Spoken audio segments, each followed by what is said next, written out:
Hey, I'm Tron and welcome to Word, the daily Bible chapter exploration expedition. This is Exodus 18 with 27 verses. Sometime as Moses has been leading God's people through the rugged desert, he has sent his wife and 2 sons to stay with his father-in-law Jethro. But now, the priest of Midian wants to visit and bring Zipporah and the kids, Gershom and Eleazar, back. They belong with Moses. Jethro has heard all about the wonderful things the Lord has done for the children of Israel and wants to check it out in person. Moses treats the father of his bride with great dignity and respect, and Jethro returns the favor. Moses, the slightly awkward and introverted son-in-law who herded his sheep just a little while back, is now confidently leading a nation.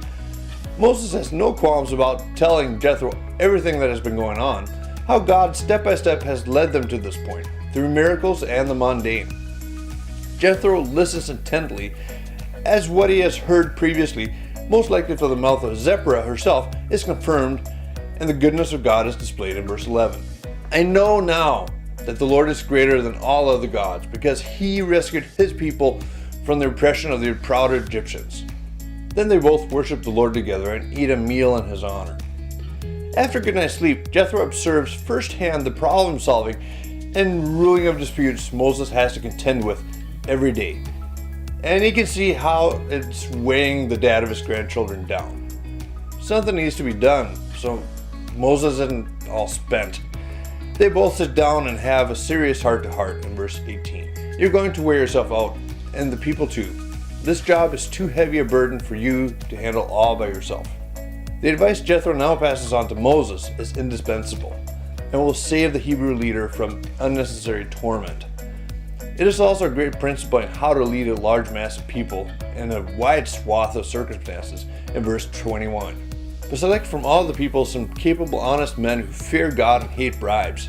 Appoint them as leaders of groups of 1,000, 100, 50, and 10.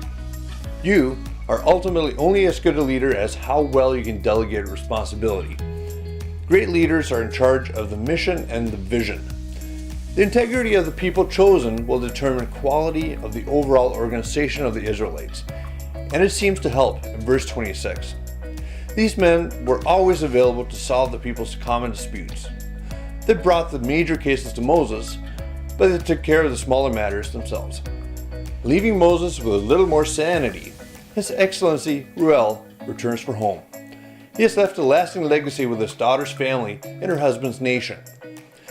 The Lord has big things in store as the people arrive at Mount Sinai, where he will reveal himself on the mountain, as he promised when Moses first encountered him. That's tomorrow's chapter, Exodus 19. Until then, Word.